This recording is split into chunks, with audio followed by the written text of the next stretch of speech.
देखिए ऋषिकेश हत्याकांड में बड़ी अपडेट आ रही है। एसआईटी आज आरोपियों के रिजॉर्ट पहुंच सकती है। 3 दिन पहले रिजॉर्ट पर बुलडोजर चलाया गया था, लड़की के कमरे को भी तोड़ा गया था। आज एसआईटी रिजॉर्ट की बारीकी से जांच करेगी, ये खबर आ रही है। मामले में स्थानीय पटवारी की भूमिका भी आज जांची जाएगी। घटना के बाद से छुट्टी पर चल रहा है पटवारी। इस पूरे मामले पर एसआईटी आज उस रिजॉर्ट पहुंचेगी जहां उत्तराखंड की बेटी काम किया करती थी। बताया जा रहा है कि 3 दिन पहले जब बुलडोजर चलाया गया था तो लड़की के कमरे पर भी बुलडोजर चला था। अब देखना यह होगा कि एसआईटी के पहुंचने के बाद बारीकी से खंगालने के लिए कितने सबूत वहां बाकी रह जाते हैं, क्योंकि बुलडोजर भी चला था 3 दिन पहले, हमने देखा था, तस्वीरें भी आई थी। लेकिन आज एसआईटी पहुंच करके बारीकी से चीजों को जान सकती है। पटवारी की भूमिका पर भी आज एसआईटी की नजर रहने वाली है।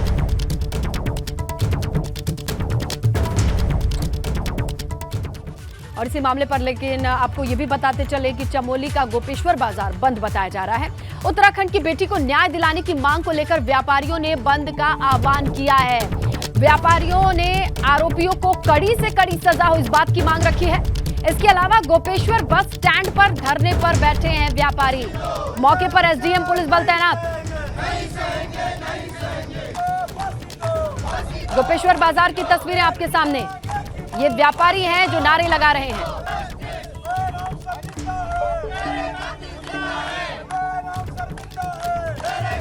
तो गोपेश्वर चमोली का बाजार, जहां इस वक्त बाजार बंद करके तमाम व्यापारी धरने पर बैठे हैं। हालांकि पुलिस बल मौके पर है, एसडीएम है। और क्या चल रहा है अभी हम समझते हैं। हमारे सहयोगी लक्ष्मण हमारे साथ फोन लाइन पर मौजूद हैं। लक्ष्मण, व्यापारी बंद पर अभी भी बैठे हुए हैं, क्या उनकी प्रशासन से बातचीत चल रही है, क्या हो रहा है अभी?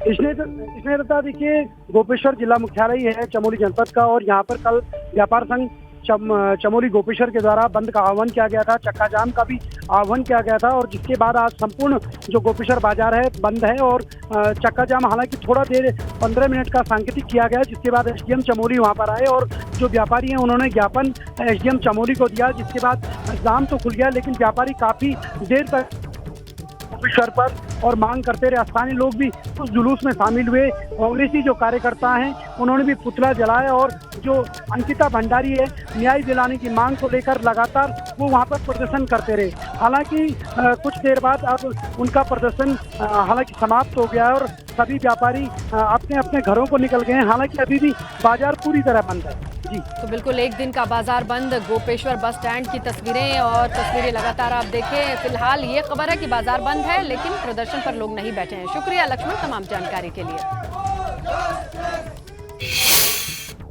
उत्तराखंड के मुख्यमंत्री पुष्कर सिंह धामी ने साफ कर दिया है कि देवभूमि में बेटियों और महिलाओं का अपमान करने वालों के लिए कोई जगह नहीं है। उन्होंने कहा कि इस तरीके के मामले की तह तक जाने के लिए डीआईजी स्तर के अधिकारियों के नेतृत्व में एसआईटी का गठन किया गया है।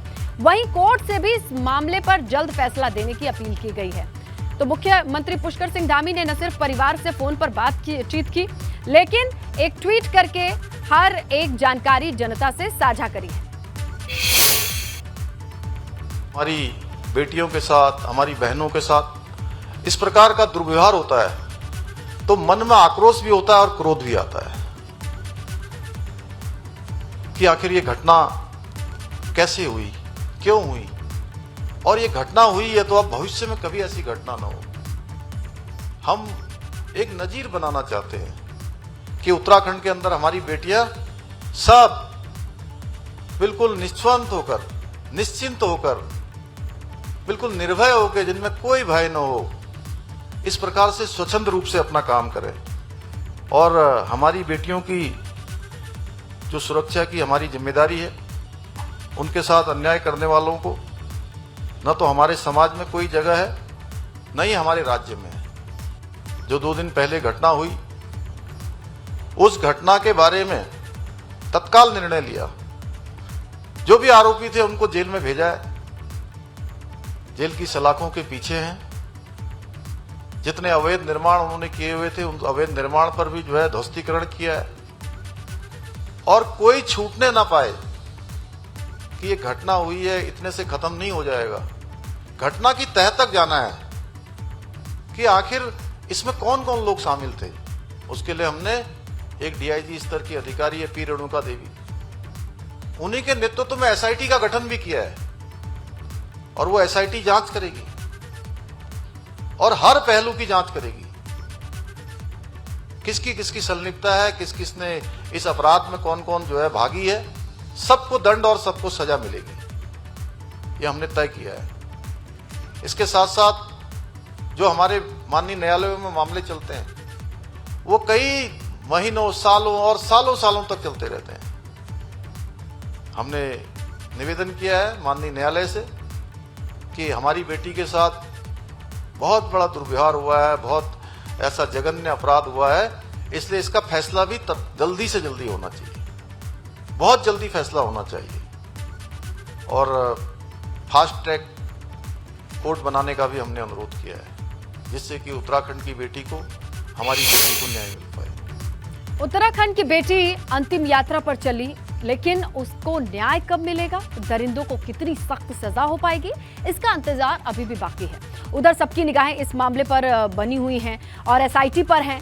गठित एसआईटी ही अब इस पूरे मामले की विस्तृत जांच करके रिपोर्ट सौंपेगी। है ना, मैंने जैसे आपको बताया कि एसआईटी का गठन हो चुका है और एसआईटी जब अपनी विस्तृत जांच करेगी, यदि उसमें किसी का रोल अब आगे आएगा तो नेचुरल सी बात है उसके खिलाफ भी कार्रवाई होगी। सभी प्रकरणों की हम जांच कर रहे हैं और जहां जहां पे अवैध अतिक्रमण हमको पाया ऐसा नज़र आ रहा है, उसको हम लोग ध्वस्त करने की कार्रवाई पूर्व में भी किया है, आगे भी हम करते रहेंगे। और जो भी वर्तमान में जो रिजॉर्ट है इसको सील किया गया है और वहाँ पर गहनता से जांच की जा रही है। पुलिस फोर्स वहाँ पे तैनात किया गया है। ग्रामीणों के द्वारा उसमें कोई छेड़छाड़ न किया जाए, इसका पूरा ध्यान रखा जा रहा है। और हम लोग उम्मीद कर रहे हैं कि जो एसआईटी होगी इस समस्त रिजॉर्ट की भी उसमें एक बार निरीक्षण करेगी। चलिए सीधा रुक करते हैं हमारे सहयोगी रवि कैंतुरा का। रवि, जरा बताइए कि जांच के लिहाज से आज का दिन कैसा है?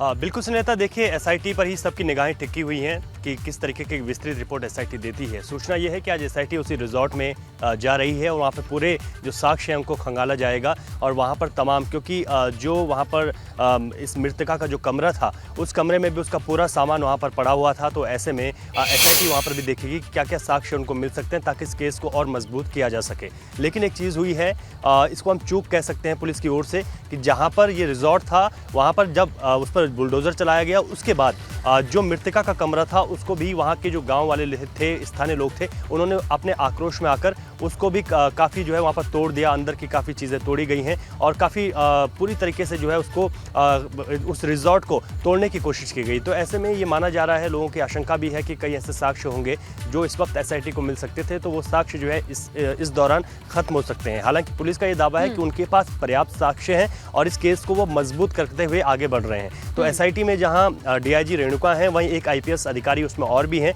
और पूरी एक एसआईटी की टीम है जो वहाँ पर रिजॉर्ट पर जाकर तमाम साक्ष्यों को शाम ढलते ढलते पता चल जाएगा कि एसआईटी के हाथ क्या क्या लगा इस रिजॉर्ट।